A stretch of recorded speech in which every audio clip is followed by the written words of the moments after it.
The train whistle pierced the silence of the vast Wyoming wilderness as blood trickled down Beatrice Norwood's temple. Her body sprawled in the dirt mere feet from the railroad tracks. The setting sun cast long shadows across her still form, her once pristine blue traveling dress now torn and caked with dust. She had been robbed, beaten, and left for dead by men she'd foolishly trusted, men who'd promised safe passage west but delivered only betrayal. As consciousness slipped away, the last thing Beatrice registered was the rhythmic rumble of hoofbeats approaching through the golden haze of dusk. Lucas Jameson pulled back on his stallion's reins, dust swirling around them as they came to an abrupt halt. His weathered face creased with concern beneath his wide-brimmed hat as he spotted what appeared to be a body beside the tracks. The year was 1875, and the Wyoming Territory was still wild, untamed, and dangerous, especially for those who traveled alone. Lucas had seen his share of death in his 30 years, but something about this scene made his heart hammer against his ribs. "Whoa, thunder," he murmured, dismounting in one fluid motion. His spurs jingled as his boots hit the ground. Drawing his revolver from its holster, a precaution learned through years on the frontier, he approached cautiously. When he realized it was a woman lying there, barely breathing but alive, he holstered his weapon and knelt beside her. Her face, though bruised and bloodied, held a delicate beauty that made his breath catch. "Miss?" Lucas gently turned her head, checking the wound at her temple. "Miss, can you hear me?" Her eyelids fluttered but remained closed. Lucas glanced around, searching for signs of whoever had done this, but saw only the endless prairie stretching toward the distant mountains. Night was falling fast, and with it would come the unforgiving cold of the high country. "I'll get you home," he promised softly, carefully lifting her into his arms. "Just hold on." Beatrice stirred slightly at the movement, a soft moan escaping her lips before she fell silent again. Lucas carried her to his horse, then mounted with practiced ease while cradling her against his chest. Thunder snorted, uneasy with the additional burden, but Lucas soothed him with a few quiet words. "Come on, boy. We need to get her somewhere safe before nightfall." With one arm securing the unconscious woman against him, Lucas guided his horse away from the tracks, heading toward the small cabin he called home, some 5 miles distant. The setting sun bathed the landscape in fiery hues, and Lucas couldn't help but notice how the same golden light caught in the woman's auburn hair. "Who did this to you?" he whispered, though he expected no answer. In this territory, there was no shortage of outlaws and desperate men who would think nothing of robbing a lone woman and leaving her to die. The thought kindled a slow, burning anger in his gut.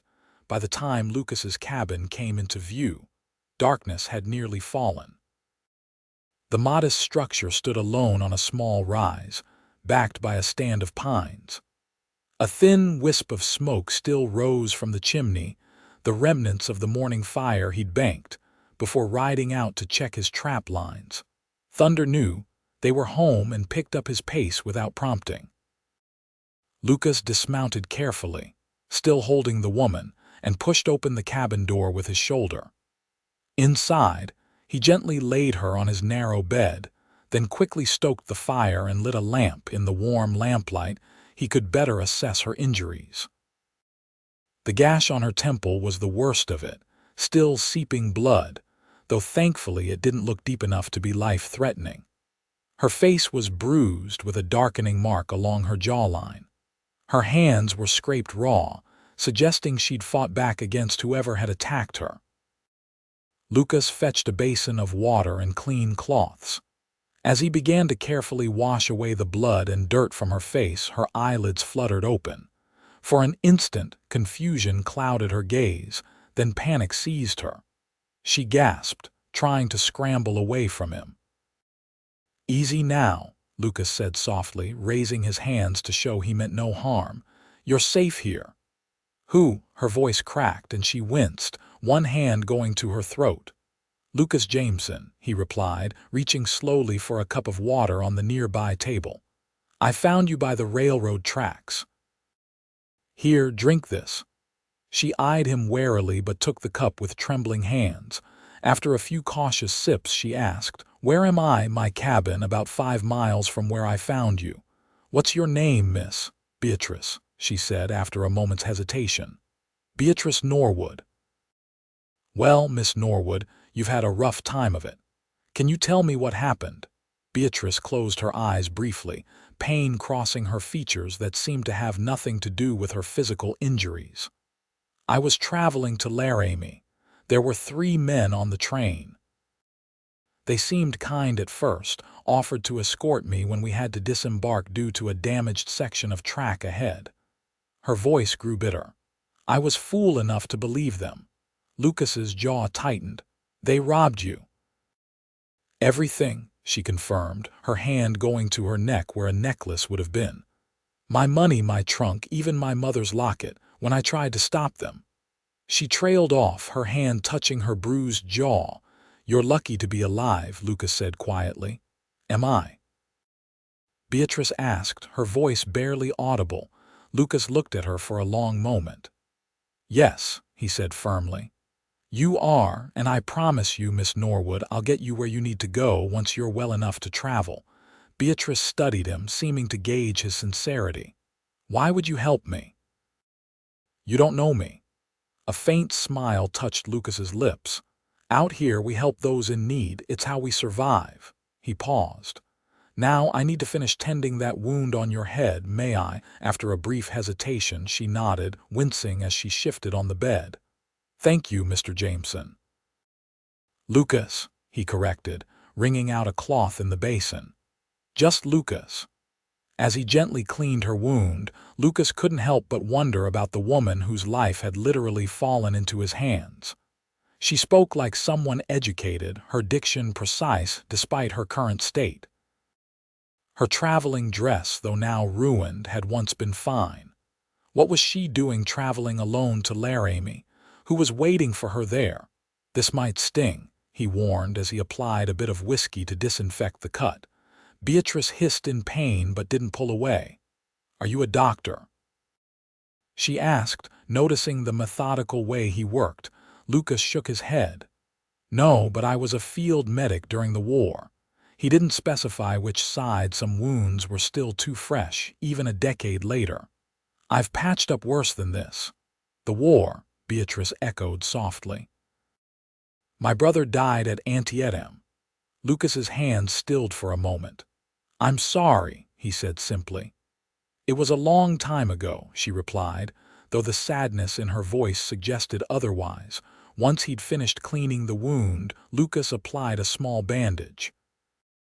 "You should rest now," he said, straightening. "I'll make up a pallet for myself by the fire."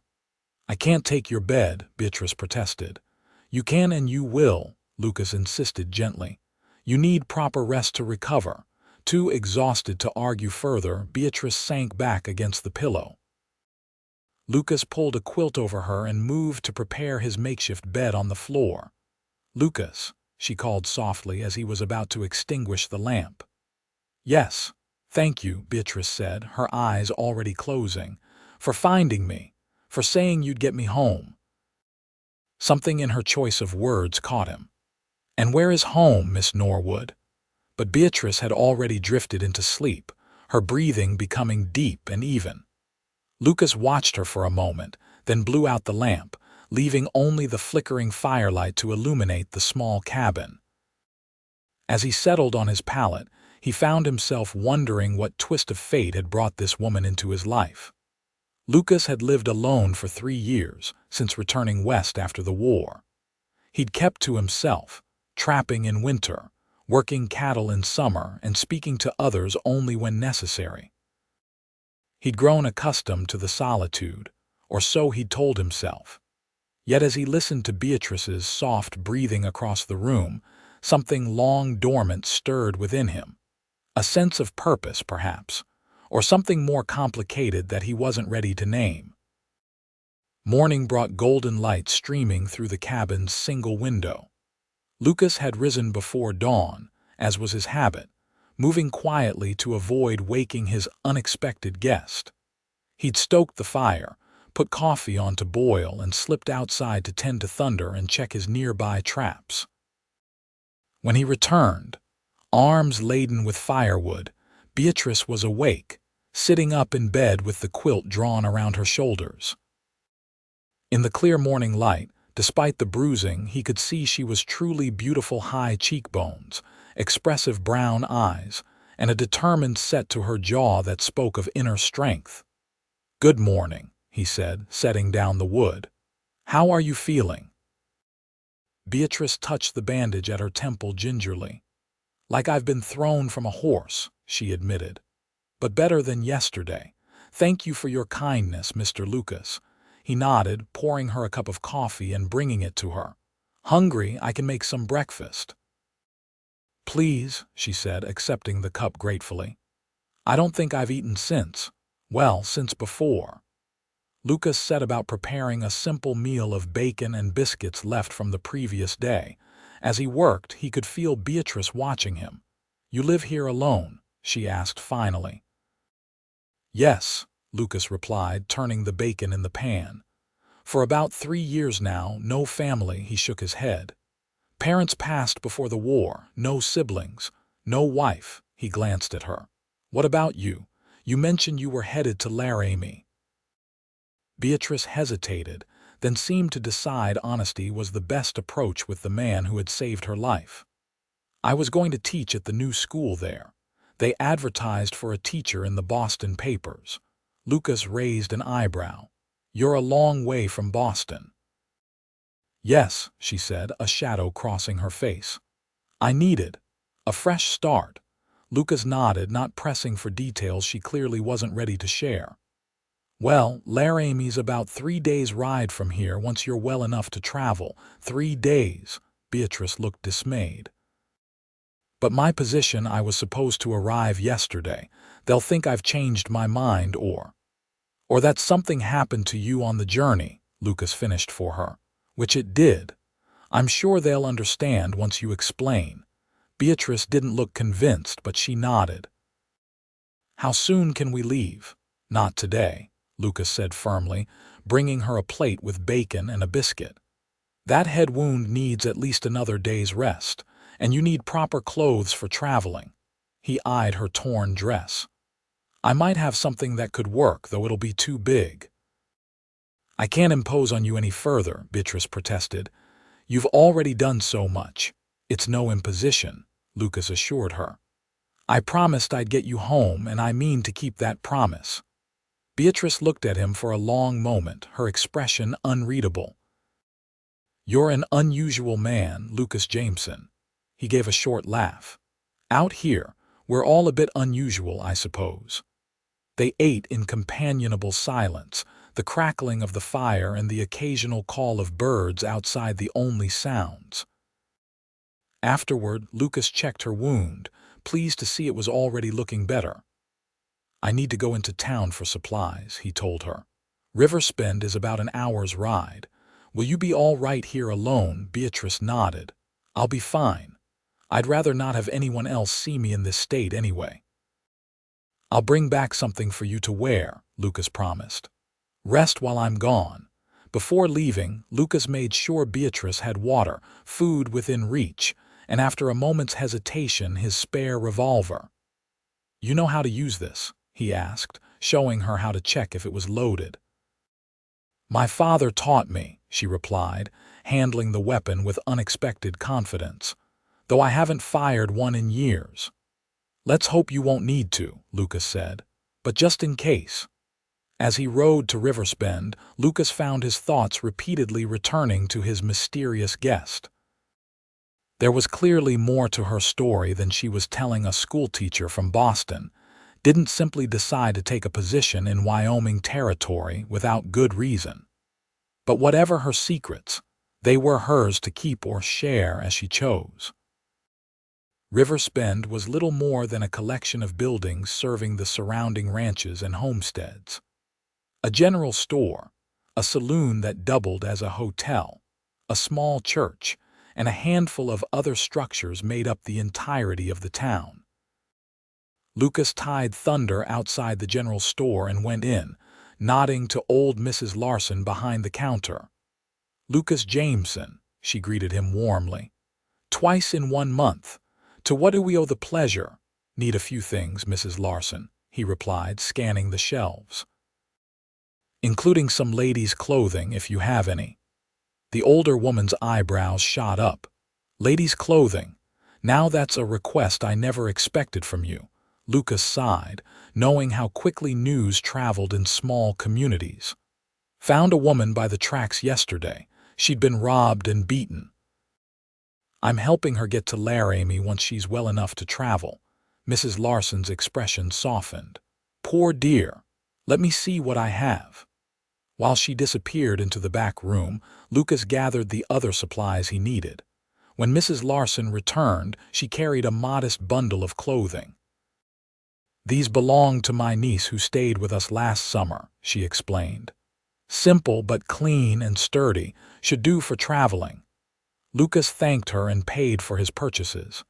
As he was about to leave, Mrs. Larson called after him, "Lucas, be careful. There's been talk of the Blackwell gang operating in the area. 3 men, led by that devil Frank Blackwell. They've been robbing travelers and worse." Lucas's jaw tightened. "I'll keep that in mind," he said grimly, suspecting these might be the men who had attacked Beatrice. The ride back to his cabin seemed longer than usual, his mind preoccupied with thoughts of Beatrice alone and vulnerable. When the cabin finally came into view, relief washed over him. Everything looked peaceful, undisturbed. Inside, he found Beatrice sitting in his single chair by the fire, his spare shirt draped over her torn dress for warmth. She looked up as he entered, a small smile brightening her face. "You're back," she said, and the genuine pleasure in her voice sent an unexpected warmth through him. "Got everything we need," Lucas replied, setting down his purchases, "including some clothes for you courtesy of Mrs. Larson's niece." Beatrice accepted the bundle gratefully. "I'll find a way to repay your kindness, Lucas, I promise." He waved away her words. "No need for that. But there is something you should know."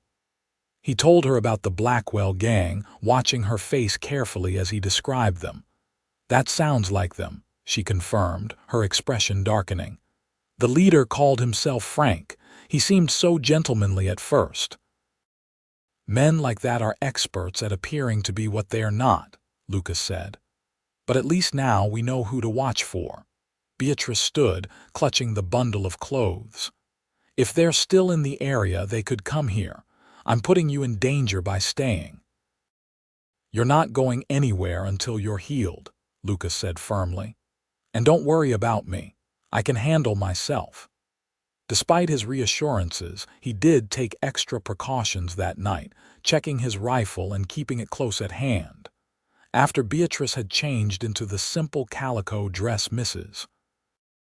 Larson had provided and they'd eaten a supper of beans and cornbread, they sat by the fire, the evening stretching comfortably before them. "Tell me about yourself, Lucas," Beatrice said, breaking the companionable silence. "How did you end up living alone in the wilderness?" Lucas stared into the flames, considering his answer. "I fought in the war, Union side. When it ended, I couldn't go back to my old life in Pennsylvania. Too much had changed, including me." He paused. "I drifted west, worked cattle drives, did some scouting for the army. Eventually saved enough to buy this place.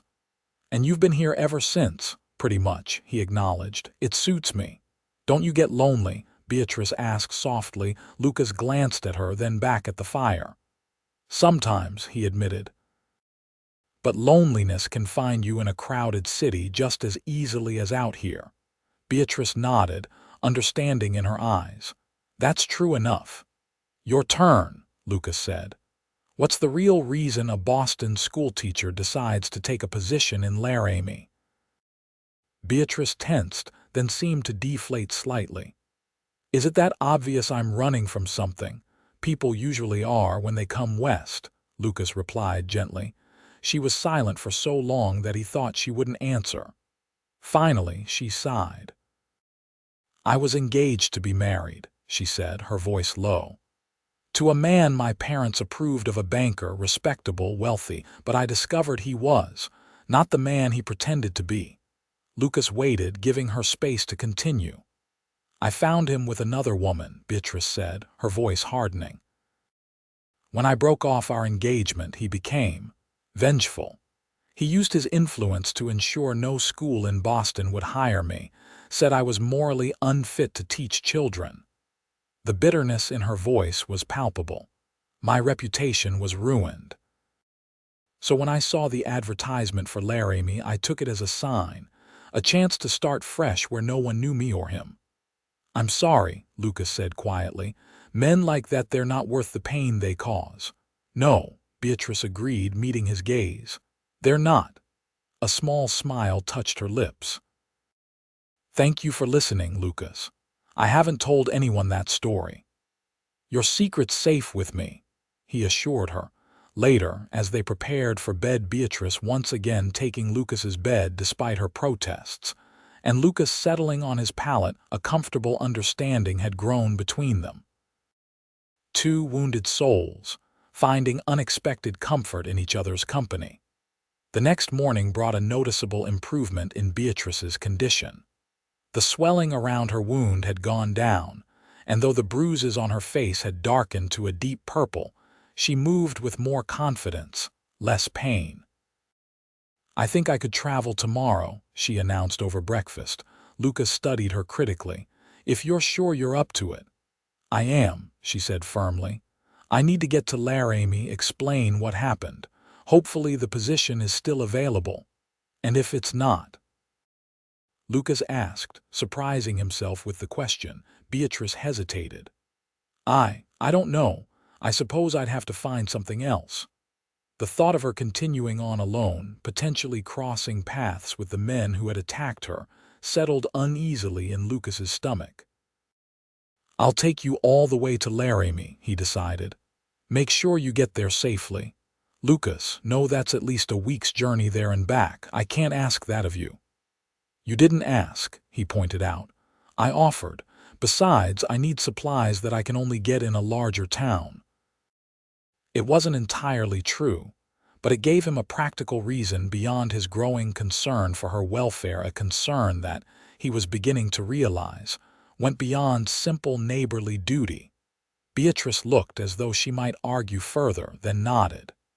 Thank you. I'd feel safer with you accompanying me. The day passed in preparations for their journey.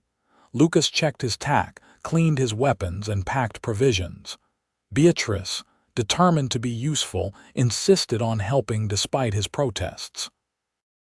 She mended her torn traveling dress as best she could, planning to wear it over the calico for additional warmth during the journey. As evening approached, a light snow began to fall, the first of the season. Lucas stood in the doorway, watching the flakes drift down, a frown creasing his brow.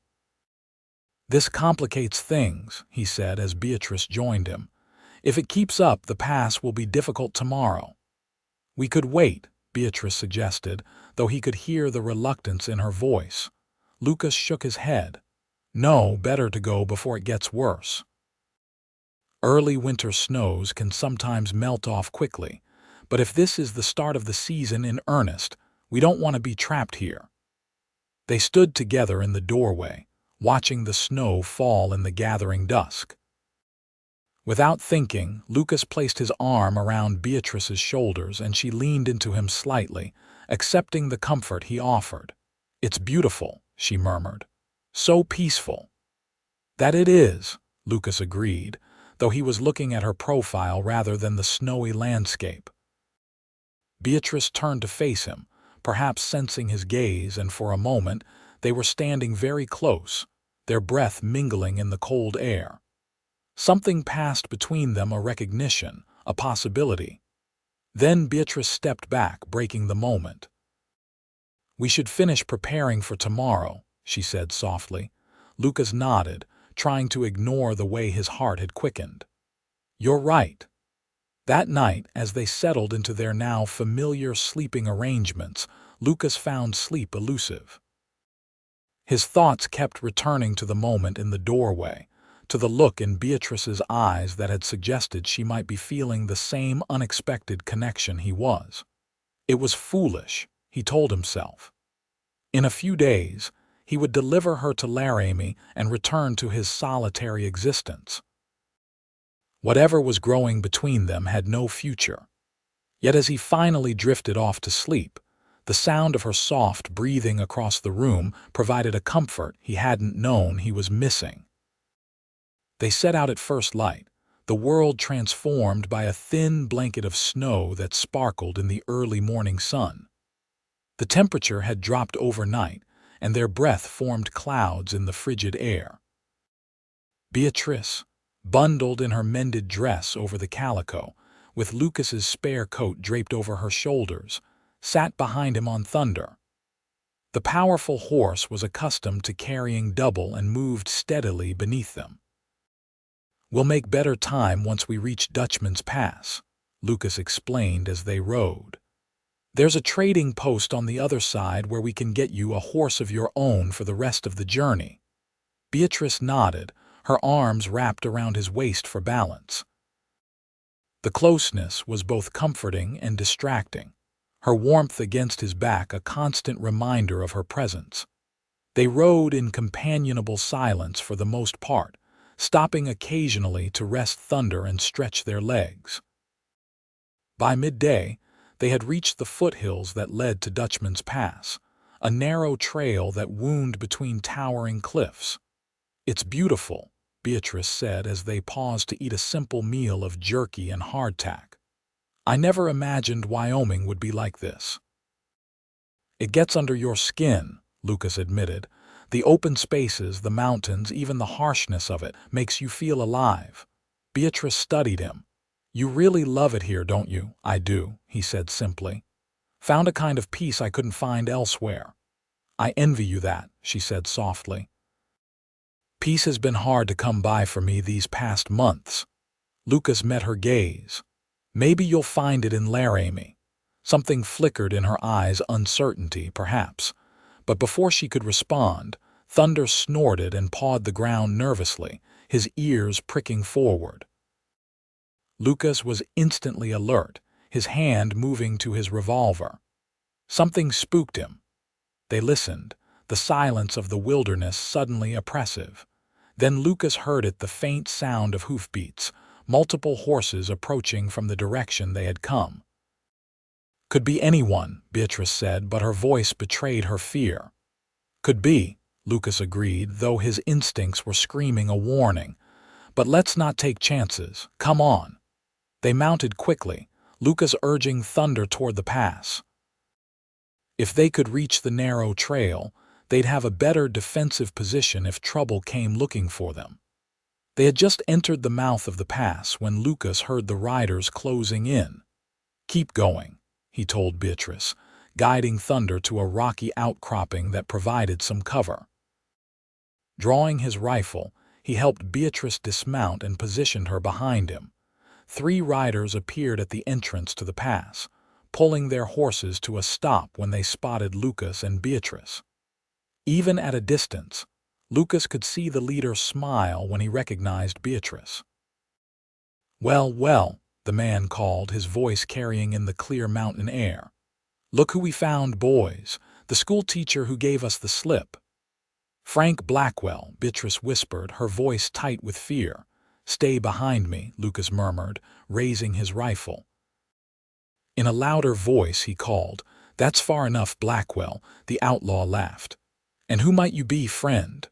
"Someone who doesn't take kindly to men who rob and beat women," Lucas replied coldly. "Turn around and ride away and we'll forget we saw you." "Now, why would we do that?" Blackwell asked, his hand moving toward his holster. when the lady still owes us something for our trouble. I have nothing left for you to steal, Beatrice called, her voice stronger than Lucas expected. Oh, I can think of a few things, Blackwell replied, his tone making his meaning clear. Rage surged through Lucas. Last chance, he warned. Ride away. Instead, Blackwell drew his pistol. Lucas fired in the same instant, his shot hitting the outlaw's shoulder. Blackwell cried out, nearly falling from his horse. His companions drew their weapons, and Lucas pushed Beatrice deeper into the cover of the rocks as bullets ricocheted off stone around them. Thunder bolted at the gunfire, disappearing up the pass. Lucas cursed under his breath, but kept his focus on the threat before them. He fired again, forcing the outlaws to seek cover of their own. We're pinned down, he told Beatrice, but they can't get to us without exposing themselves. What do we do? She asked, remarkably calm despite the danger. Wait them out, Lucas replied, checking his ammunition. They'll either get bold and try to rush us, or they'll give up and leave. And if they rush us, Lucas met her gaze steadily, then I'll stop them. The standoff continued as the sun began its descent toward the western horizon. The occasional shot rang out, keeping Lucas and Beatrice pinned behind their rocky shelter, but the outlaws seemed equally unwilling to expose themselves to Lucas's accurate fire. As shadows lengthened across the pass, Lucas could hear the men arguing among themselves. Finally, Blackwell's voice carried to them. "This ain't over, schoolteacher," he called. "We know you're headed to Laramie. We'll be waiting." The sound of retreating hoofbeats confirmed they were withdrawing, but Lucas waited several minutes before cautiously peering around their shelter. "They're gone," he confirmed, "but I don't trust Blackwell's word. They could be setting up an ambush further along the pass." "What do we do?" Beatrice asked again, her composure beginning to crack now that the immediate danger had passed. Lucas considered their options. "Thunder's gone, probably halfway to the trading post by now. We can either follow the pass on foot and hope to catch up to him, or we can backtrack and try to find another way around." "Could we make it to the trading post before nightfall?" Lucas shook his head. "Not on foot. It's at least another 4 hours' ride. And if we stay here, we'd be exposed, vulnerable," Lucas said grimly. "No, we need to move. There's a line shack about a mile up the pass. Old miner's cabin. We can shelter there for the night." With no better options, they gathered what supplies they could carry from Lucas's saddlebags, which thankfully he had removed when they stopped. The temperature was dropping rapidly as evening approached, and Beatrice shivered despite the layers she wore. "Stay close," Lucas instructed as they set off, his rifle ready. "And step where I step." The trek to the line shack was tense, every sound in the wilderness making them pause and listen for pursuit. By the time the small, dilapidated cabin came into view, the sun had set, and they were navigating by the faint light of a rising moon. The shack was little more than 4 walls and a roof, with a small stone fireplace and a single window covered with oilskin. It had clearly been abandoned for some time, but it would provide shelter from the cold night ahead. "It's not much," Lucas apologized, securing the door behind them, "but it'll keep us alive until morning." "It's perfect," Beatrice assured him, sinking onto a rough wooden bench, the only furniture besides a rickety table. Lucas quickly gathered the few pieces of firewood stacked beside the fireplace and set about starting a fire. Once the flames were crackling, casting a warm glow throughout the small space, he joined Beatrice on the bench. "You handled yourself well back there," he said quietly. "Many would have panicked." Beatrice gave a small, humorless laugh. "I think I'm still in shock. It hasn't quite sunk in that we were shot at by outlaws." "Welcome to the West," Lucas said dryly. Despite everything, Beatrice smiled.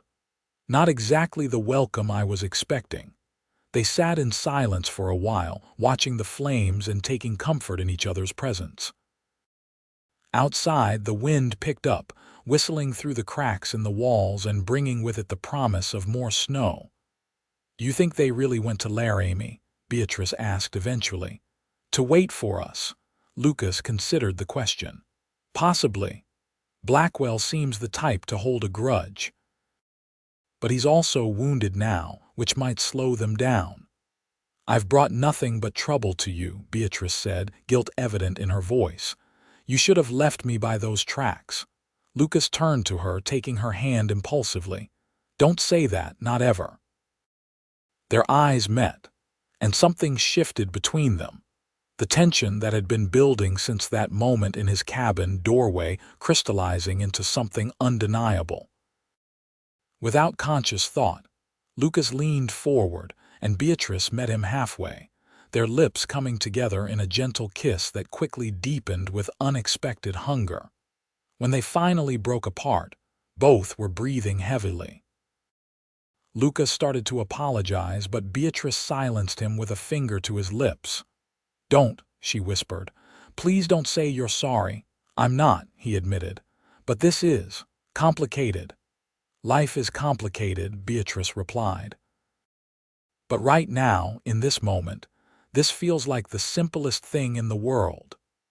She kissed him again, and Lucas surrendered to the feeling, to the warmth of her in his arms, to the unexpected joy of finding connection in the wilderness.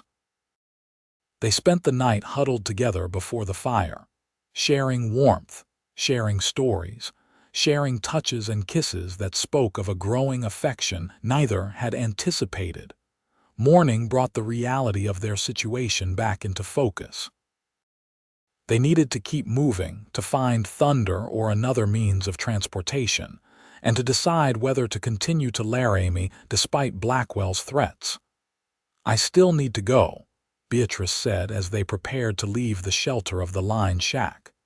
"If the teaching position is gone, so be it.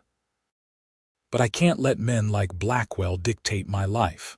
Lucas nodded, admiring her courage. "Then we go to Laramie, but we'll be careful and we'll find another route." The snow had stopped overnight, leaving about 3 inches on the ground. It would make tracking easier both for them to follow Thunder's trail and, unfortunately, for Blackwell to follow theirs if he chose to. They set out, following the pass upward. Lucas estimated they were about 3 miles from the trading post. If Thunder had indeed headed that way, they might find him there. If not, they would need to purchase or barter for horses to continue their journey. The hike was challenging, the snow making the steep trail slippery and treacherous. Lucas kept a watchful eye on Beatrice, but she managed admirably, her determination evident in every step. By midday, they had crested the highest point of the pass and could see the trading post in the distance, a plume of smoke rising from its chimney. "Almost there," Lucas encouraged, taking Beatrice's hand to help her navigate a particularly steep descent. They had just rounded a bend in the trail when Lucas spotted Thunder, grazing peacefully near the trading post's corral. Relief washed over him. "There he is," he said, pointing. "Looks like he's made some friends." Beatrice laughed, the sound bright in the crisp mountain air. "Thank goodness. I wasn't sure how much farther I could walk." They quickened their pace, eager to reach the relative safety and warmth of the trading post. As they approached, an older man emerged from the main building, a shotgun cradled in his arms. "That's far enough," he called. "State your business." "Name's Lucas Jameson," Lucas replied, raising his hand slightly to show he meant no harm. "That's my horse in your corral. He bolted during some trouble yesterday." The man squinted at them, then lowered his shotgun. "Jameson, haven't seen you in these parts for a spell." "Been keeping to myself," Lucas acknowledged. "This is Miss Beatrice Norwood. We're traveling to Laramie." The trader's demeanor softened at the sight of Beatrice. "Madam," he greeted with a nod. "Name's Hank Wilson. Come on in and warm yourselves. Your horse showed up last night, spooked something fierce." Inside the trading post was a welcome refuge from the cold. A large fire burned in the hearth, and the single room served as store, tavern, and gathering place all in one. Currently, it was empty save for them and Wilson. "Not much traffic this time of year," Wilson explained, pouring them each a cup of hot coffee. "Most folks sensible enough to settle in before the snow flies." Lucas briefly explained their encounter with the Blackwell gang, careful not to reveal too much about Beatrice's circumstances. Wilson spat into the fire. "Blackwell's been a plague on these parts for months. Sheriff in Laramie's got a poster out for him, but he's slippery as an eel. He said they'd be waiting for us in Laramie," Beatrice said, warming her hands on the coffee cup. Wilson stroked his beard thoughtfully. "There's another way to Laramie," he said after a moment. "Takes a bit longer, goes south through Miller's Valley, then east. Adds about a day to your journey, but Blackwell and his boys likely won't know to watch for you there." Lucas glanced at Beatrice, who nodded. "That sounds like our best option," he agreed. "You'll need another horse," Wilson pointed out. "Can't ride double all the way to Laramie, not with the weather turning." "We can pay," Beatrice said quickly, then caught herself. "Or rather, I can promise payment once we reach Laramie. My belongings were stolen, but I have friends there who will vouch for me." Wilson studied her for a moment, then nodded. "Got a gentle mare that would suit you, madam, and I reckon if Lucas Jameson vouches for you, that's good enough for me." The relief on Beatrice's face was palpable. "Thank you, Mr. Wilson." They spent the remainder of the day at the trading post, restocking their supplies and preparing for the journey ahead. Wilson provided them with detailed directions for the alternate route to Laramie and threw in a pair of warm gloves for Beatrice at no extra charge. As evening approached, Wilson offered them use of a small room behind the trading post where travelers could sleep. It was sparse but clean, with 2 narrow cots and a small stove. "It's not much," Wilson apologized, "but it's warm and dry." "It's perfect," Beatrice assured him, echoing her words from the line shack. Once alone, the awkwardness that had been kept at bay by practical concerns resurfaced. The intimacy they had shared in the line shack hung between them, unacknowledged yet impossible to ignore. "Lucas," Beatrice began, then hesitated. "About last night." "We don't have to talk about it," Lucas said quickly. "It was a moment. Tensions were high." Beatrice's expression fell slightly. "Is that all it was to you, a moment?" Lucas ran a hand through his hair, struggling to articulate feelings he barely understood himself. "No," he admitted finally. "It was more than that. But I don't want you to feel obligated or confused because I helped you." "Obligated," Beatrice repeated, a spark of anger in her eyes. "Is that what you think? That I kissed you out of some sense of debt?" "No, because I can assure you, Lucas Jameson, that when I kiss a man, it's because I want to, not because I feel I owe him something." Despite the tension, Lucas couldn't help but smile at her indignation.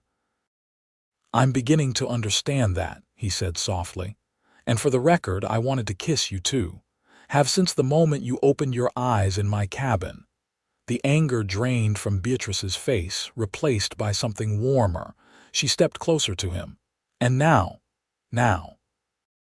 Lucas reached for her, drawing her gently into his arms. "Now I'd very much like to kiss you again." Their lips met in a tender kiss that held none of the desperate urgency of the night before, but carried its own sweetness, a promise of something deeper growing between them. When they parted, Beatrice rested her head against his chest, and Lucas held her close, savoring the moment of peace amid their uncertain journey. "What happens when we reach Laramie?" she asked softly. It was the question Lucas had been avoiding, the reality they both needed to face. "I don't know," he admitted. I promised to get you home, but I'm starting to wonder if home might be something different than either of us expected." Beatrice looked up at him, her eyes searching his face. "I've been running away from one life, toward another I've only imagined. Now I find myself wishing for something else entirely." "And what's that?" Lucas asked, his heart hammering in his chest. "A life where I don't have to choose between my dreams and my heart," she replied simply. "Is that possible, do you think?" Lucas brushed a strand of hair from her face. "I'm beginning to believe anything is possible with you, Beatrice Norwood." They slept in their separate cots that night, but the distance between them felt more physical than emotional.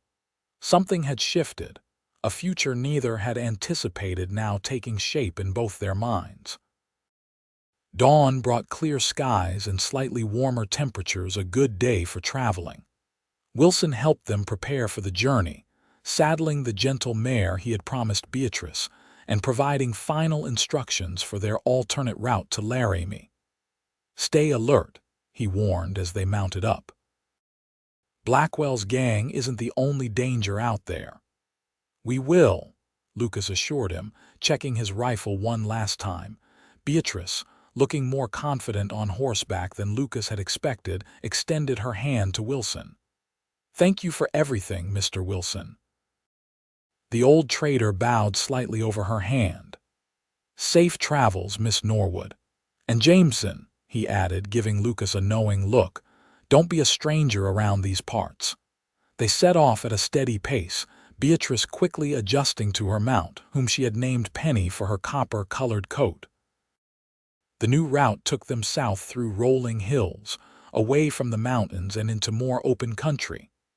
"You ride well," Lucas commented as they settled into a comfortable rhythm side by side. "My grandfather raised horses in Virginia," Beatrice explained. "I spent summers there as a child." "It's been years, but some things you don't forget. You're full of surprises, Miss Norwood." She smiled at him, the bruises on her face now fading to yellows and greens, her strength returning with each passing day. "As are you, Mr. Jameson." They rode for several hours, stopping occasionally to rest the horses and stretch their legs. The landscape was stunning in its vastness, the snow-dusted plains stretching toward distant mountains. Despite the circumstances that had brought them together, there was a sense of adventure, of possibility, that neither had felt in a long time.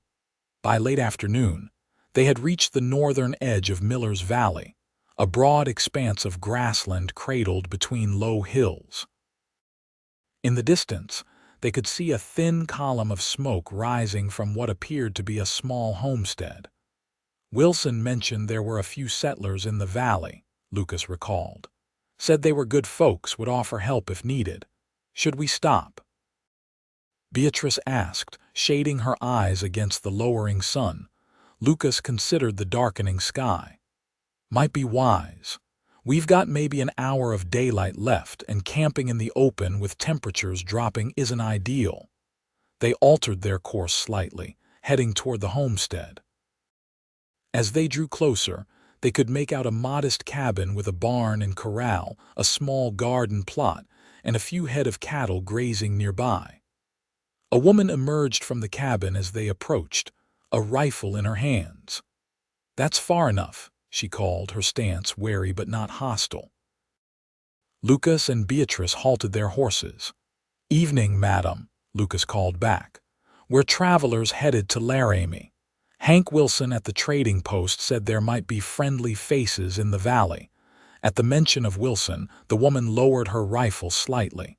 "You know Hank?" "Stayed with him last night," Lucas confirmed. "I'm Lucas Jameson. This is Miss Beatrice Norwood." The woman studied them for a moment longer, then nodded. "Sarah Miller. This is Miller's Valley, named after my late husband, not that it matters much to anyone but me." She gestured toward the cabin. "Come on in. Looks like you could use a hot meal and a roof." Gratefully, they dismounted and followed Sarah Miller to the cabin. Inside, it was surprisingly cozy with handmade furniture, colorful quilts, and the warmth of a well-tended fire. A pot of something savory bubbled on the stove, filling the air with a mouth-watering aroma. "Venison stew," Sarah explained, noting their appreciative glances. "My boy Daniel brought down a deer yesterday. Speaking of which," she moved to the door and called, "Daniel, we've got company." A moment later, a young man of perhaps 16 entered from what Lucas assumed was the barn. He had his mother's dark hair and sturdy build, with a serious expression that suggested he'd taken on adult responsibilities at a young age. "Daniel, this is Mr. Jameson and Miss Norwood," Sarah introduced them. "They're headed to Laramie." Daniel nodded politely but said nothing, his eyes taking in the strangers with cautious interest. "Your son?" Beatrice asked Sarah. "Yes, my youngest," Sarah confirmed. "My older boy, Thomas, is in Laramie, apprenticed to a blacksmith. It's just Daniel and me now since my husband passed 2 years back." "I'm sorry for your loss," Beatrice said softly. Sarah's expression flickered with old grief, quickly suppressed. "Life goes on," she said simply. "Now, let's get you both fed. Daniel, would you see to their horses?" Over dinner, Lucas briefly explained their situation, omitting the more personal aspects but making it clear they were avoiding the Blackwell gang. Sarah's face darkened at the mention of Blackwell. "Those men paid us a visit last spring," she said grimly. "Took our best horse and what little cash we had, if Thomas hadn't been home at the time." She trailed off, her meaning clear. "They're a plague," Lucas agreed. "I put a bullet in Blackwell's shoulder yesterday, but I doubt it'll slow him down for long." "Good," Daniel said, speaking for the first time. "Hope it festers." "Daniel," his mother admonished, though without much conviction. "So you're to be the new teacher in Laramie?" Sarah asked Beatrice, changing the subject. "If the position is still available," Beatrice replied. "I was due there several days ago." "They'll wait for a proper teacher," Sarah assured her. "The last one didn't last a month, couldn't handle the children.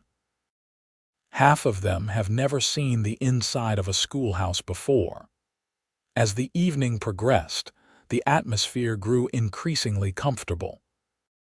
Sarah shared stories of establishing the homestead with her husband, of the hard winters and the joy of watching their little valley flourish despite the challenges.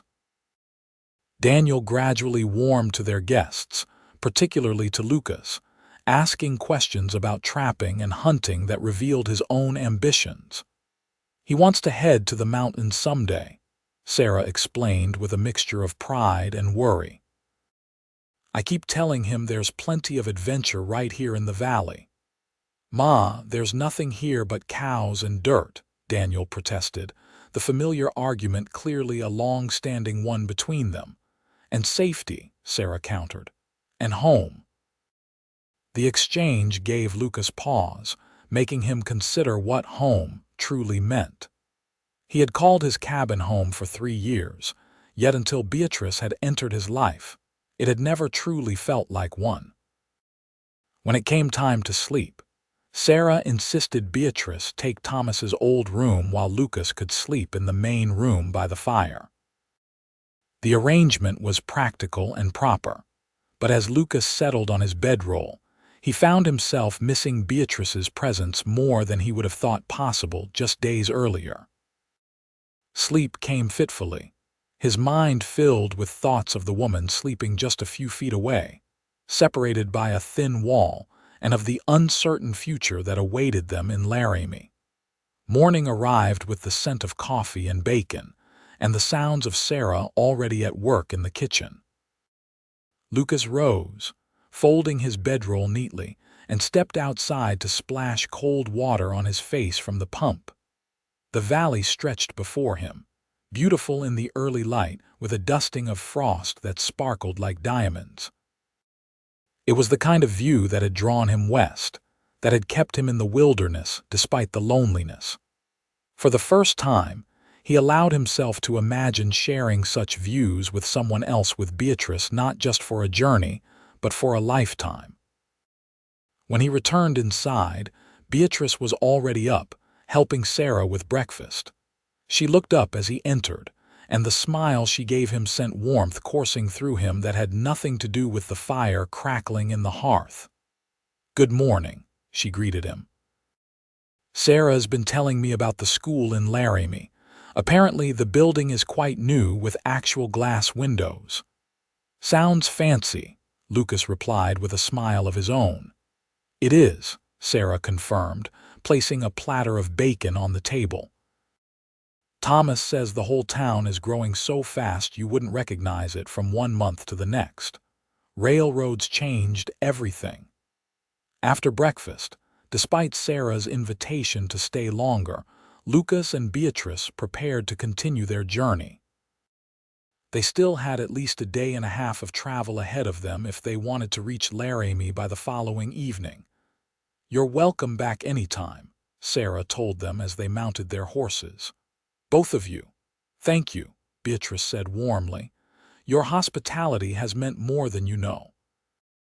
As they rode away, Daniel accompanied them to the edge of the Miller property, pointing out the best route through the valley. "Keep the North Star to your right tonight," he advised. "That'll keep you on track for Laramie." Lucas offered the young man his hand. "Take care of your mother," he said. "She's lucky to have you." Daniel straightened with pride at the words. "Yes, sir. Safe travels." They rode steadily through the day, the rhythm of hooves on packed earth creating a soothing backdrop to their occasional conversation. By unspoken agreement, they avoided discussion of what would happen once they reached Laramie, instead sharing stories of their pasts, discovering shared interests in books and music, and falling into a companionable silence when words weren't needed. As the sun began to set, they found a sheltered spot to make camp near a small stream. Lucas built a fire while Beatrice tended to the horses, working together with the ease of longtime partners. "We make a good team," Beatrice observed as they sat side by side, sharing a simple meal. "We do," Lucas agreed, his voice soft in the gathering dusk. "Better than I would have expected." Beatrice turned to face him, her expression serious. "Lucas, I know we've avoided talking about what happens next, but we can't put it off forever. Tomorrow we'll reach Laramie." Lucas nodded, steeling himself for the conversation he'd been dreading. "What do you want to happen next, Beatrice?" She looked into the fire, gathering her thoughts. "When I left Boston, I thought I knew exactly what I wanted. A fresh start, independence, a chance to prove myself as a teacher." She paused. "Now I'm not so sure." "Because of what happened with Blackwell?" Lucas asked, though he suspected her uncertainty had more to do with the growing connection between them. "No," Beatrice said, confirming his thoughts. "Because of you. Because in the short time we've known each other, I've felt more alive, more myself than I have in years." She met his gaze directly. "I'm falling in love with you, Lucas Jameson, and that wasn't part of my plan." The words hung between them, honest and vulnerable, and Lucas felt his heart swell with an emotion he had long ago given up on experiencing. "I wasn't looking for this either," he admitted. "After the war, I convinced myself I was better off alone, safer that way." He reached for her hand. "But from the moment I found you by those tracks, something changed. I said I'd get you home, but the truth is, I think I was the one who found home with you." Beatrice's eyes glistened in the firelight. "So what do we do?" "I don't know," Lucas said truthfully. "I can't ask you to give up your position, your dream. And I can't ask you to leave your life, your land." They sat in silence for a moment, the crackle of the fire and the soft nickering of the horses the only sounds. "Maybe," Lucas said slowly, "we don't have to choose. Not yet." He squeezed her hand gently. "Let's see what Laramie holds for you. If the teaching position is still available, take it. I can stay in town for a while, find work. We can see where this leads us." Hope bloomed in Beatrice's expression. "You would do that for a chance at a future with you?" "Yes." The conviction in his voice surprised even him. Beatrice leaned forward and kissed him, a kiss full of promise and possibility. When they parted, she rested her forehead against his. "I never expected to find you, Lucas Jameson. Nor I you, Beatrice Norwood." They spent the night beneath the stars, their bedrolls placed close together, hands linked as they drifted into sleep. Whatever uncertainty the future held, they would face it together. The final day of their journey dawned clear and cold. They broke camp early, both eager to reach Laramie and discover what awaited them there. As they rode, the landscape gradually changed, the wild emptiness giving way to occasional homesteads, fenced pastures, and finally, the outskirts of the growing town. Laramie in 1875 was a town in transition, its dusty streets lined with a mix of hastily constructed wooden buildings and more substantial structures of brick and stone. The railroad had brought prosperity and growth, evident in the busy streets and the air of bustling commerce. "It's bigger than I expected," Beatrice remarked as they rode down the main street, attracting curious glances from townspeople. "Wilson mentioned it's grown considerably in the past year," Lucas replied, his eyes scanning their surroundings warily. Blackwell had threatened to be waiting for them, and Lucas wasn't about to let his guard down until he was certain Beatrice was safe. They made their way to the town's small hotel, where Beatrice had arranged to stay until more permanent lodgings could be found. The proprietor, a round-faced woman named Mrs. Hendricks, greeted them with surprise. "Miss Norwood, we'd given up hope you'd arrive. The school board was quite concerned." "I apologize for my tardiness," Beatrice replied. "I encountered some difficulties on the journey." "Is the position still available?" "Oh yes," Mrs. Hendricks assured her. "The children have been without proper instruction for weeks now. The board will be delighted you've arrived safely." She glanced curiously at Lucas. "And this gentleman is?" "Lucas Jameson," he introduced himself. "I escorted Miss Norwood from Wyoming territory after she was robbed on her journey." Understanding dawned in Mrs. Hendricks's expression. "How terrible! But how fortunate you found help, Miss Norwood." As Mrs. Hendricks showed Beatrice to her room, Lucas remained in the hotel lobby, suddenly uncertain of his place. Their journey was over. He had fulfilled his promise to get her home. Yet the thought of leaving her filled him with a hollow ache. When Beatrice returned downstairs, she seemed to sense his discomfort. "Mrs. Hendricks says there's a room available for you as well," she said. "And she's directed me to the chairman of the school board. I'm to meet with him this afternoon." Lucas nodded, relieved to have a reason to stay, at least for the moment. "I should also speak with the sheriff about Blackwell. If he's still in the area, the law should know." They agreed to meet for supper after completing their respective tasks.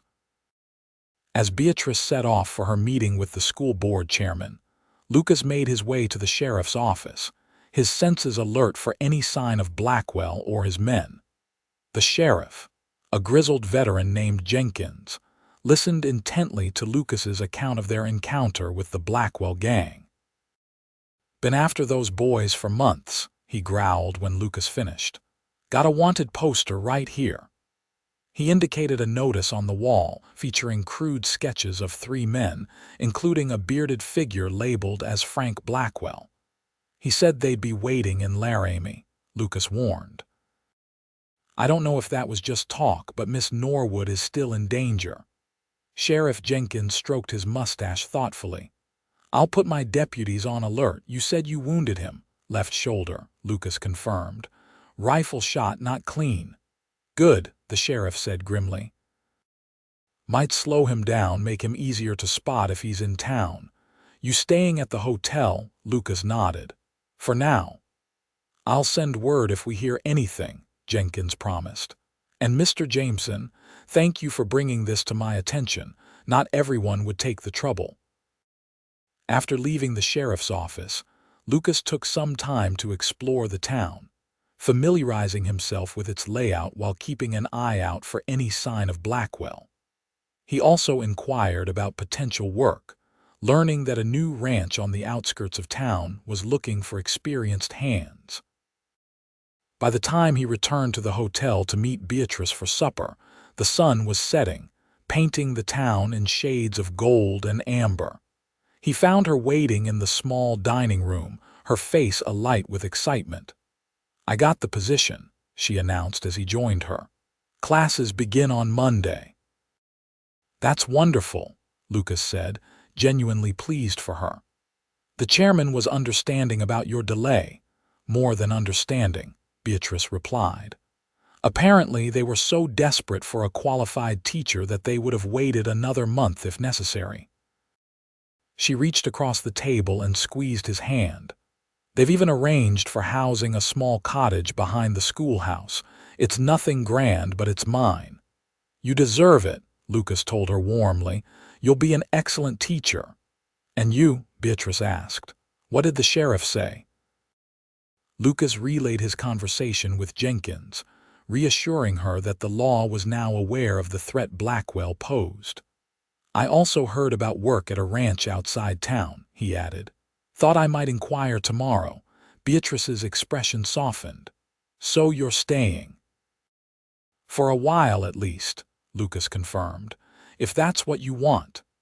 "It is," she said simply. "More than anything." They shared a quiet meal, both aware of the curious glances from other diners, a newcomer and a rough-looking frontiersman making an unusual pair. But neither cared about the speculation their presence might cause. After dinner, they walked together through the town, Beatrice pointing out the schoolhouse where she would teach and the small cottage that would be her home. It was indeed modest but sturdy and clean, with a small garden plot and a view of the mountains in the distance. "It's perfect," Lucas said, echoing her words from days earlier. Beatrice smiled up at him. "It could be," she said softly, "with the right company." As they stood together in the gathering darkness, the future stretched before them, uncertain but full of promise. They had both come west seeking something, Beatrice a new beginning, Lucas a solitary peace. Instead, they had found each other. The next few days passed in a flurry of activity.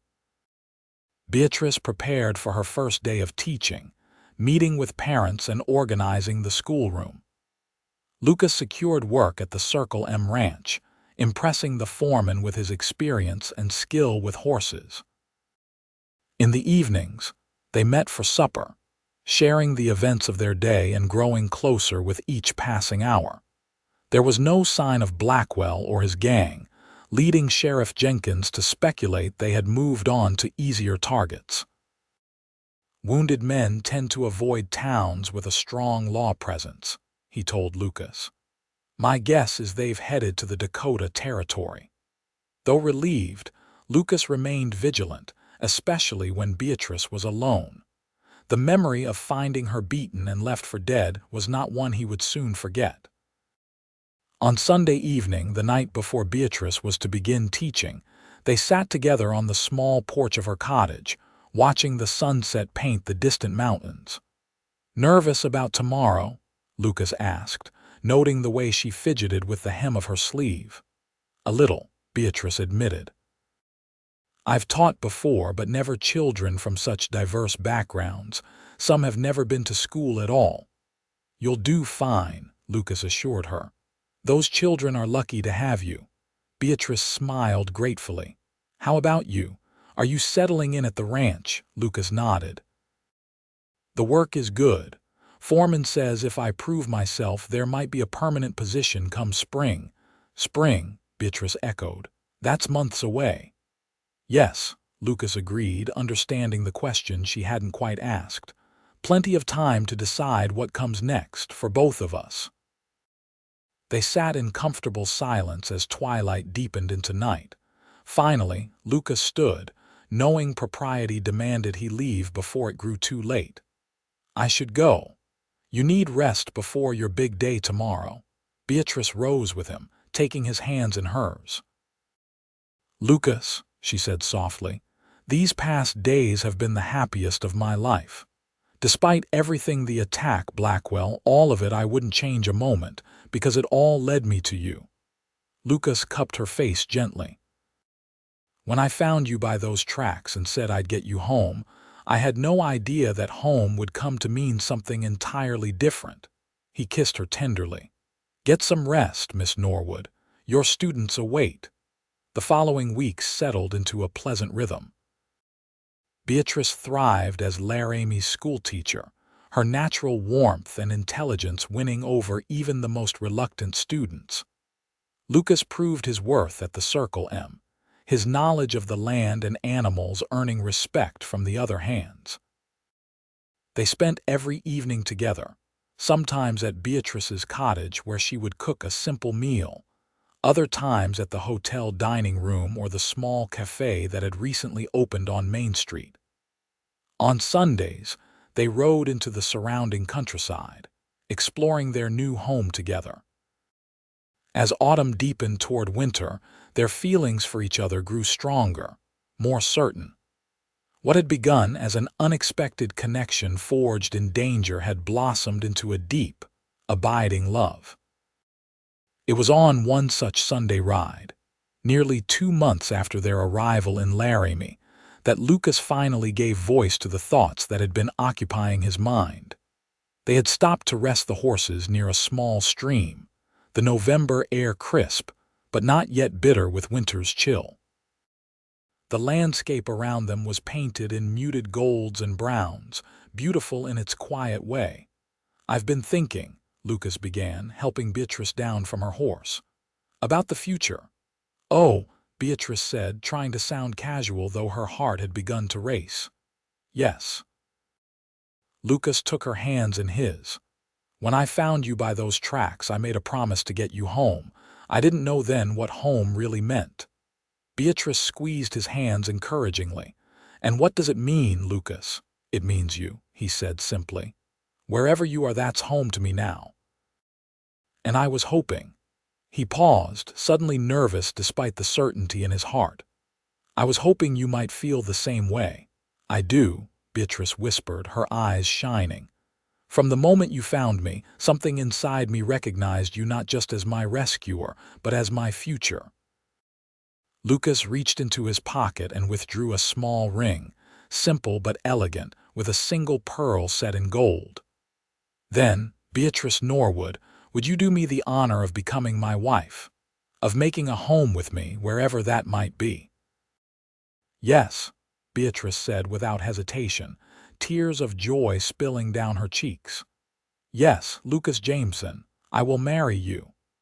As he slipped the ring onto her finger and pulled her into his arms, Lucas felt a sense of rightness, of completion. The journey that had begun with finding a wounded woman beside the railroad tracks had led him to the greatest treasure of his life: love, belonging, and the promise of a future together. Their wedding was a simple affair, held in Laramie's small church, 2 weeks before Christmas. The town had embraced them, both by then Beatrice as their dedicated teacher, Lucas as a respected ranch hand known for his fairness and skill. Mrs. Hendricks from the hotel baked the wedding cake, and Sarah and Daniel Miller made the journey from their valley to attend, bringing with them a handmade quilt as a wedding gift. After the ceremony, as friends and well-wishers gathered at the schoolhouse for a modest reception, Lucas pulled his bride aside for a moment of privacy. "Happy, Mrs. Jameson?" he asked, still marveling at being able to call her his wife. "More than I ever thought possible," Beatrice replied, her eyes radiant with joy. "And you, Mr. Jameson?" "I never expected this life," Lucas admitted. "Never thought I deserved it, but holding you now, knowing you're my wife, I'm the happiest man in the territory." As winter settled over Laramie, the newlyweds made their home in Beatrice's cottage, which Lucas expanded with an additional room before the worst of the weather set in. Beatrice continued teaching, beloved by her students and respected by their parents. Lucas's position at the Circle M became permanent, his knowledge and work ethic making him indispensable to the operation. Spring brought news that the Blackwell gang had been captured in Montana territory after a failed bank robbery. Frank Blackwell himself had died of his wounds not from Lucas's bullet, but from a marshal's shot during their final stand. The closure brought relief to both Lucas and Beatrice, though the memory of their ordeal had long since been overshadowed by the happiness they had found together. On a warm evening in May, as they sat on the expanded porch of their home, Beatrice placed Lucas's hand on her still flat stomach. "We're going to need that extra room sooner than we thought," she said softly. Lucas's expression transformed with wonder. "You're certain?" Beatrice nodded, her face aglow with happiness. "Come November, there will be 3 Jamesons in this house." Lucas gathered her into his arms, his heart too full for words. From the darkest moment of Beatrice's life, abandoned, beaten, left for dead beside the railroad tracks, had come the greatest joy either of them could have imagined. Their child, a daughter they named Sarah Elizabeth Jameson, was born on a snowy November night, almost exactly 1 year after Lucas had proposed. She had her mother's auburn hair and her father's determined chin, and from her first cry, she had them both wrapped around her tiny fingers. As Lucas held his daughter for the first time, Beatrice watching them with tired but radiant eyes, he thought back to that fateful evening when he had spotted a still form beside the tracks, when he had made a promise to a stranger. "I'll get you home." He couldn't have known then that in saving her, he was finding his own way home to love, to family, to a future brighter than he had ever dared to dream. "What are you thinking?" Beatrice asked softly, reaching out to touch his arm. Lucas looked up, his eyes bright with unshed tears of joy. "I'm thinking that sometimes the longest journeys lead us exactly where we're meant to be." Beatrice smiled, understanding perfectly. "And sometimes being lost is the only way to truly be found." As the snow fell gently outside their window, the little family held each other close, their home warm with love and the promise of all the adventures yet to come, adventures they would face together. Just as they had since that first moment beside the tracks, when a wounded woman and a lonely cowboy found in each other the home they had both been seeking all along.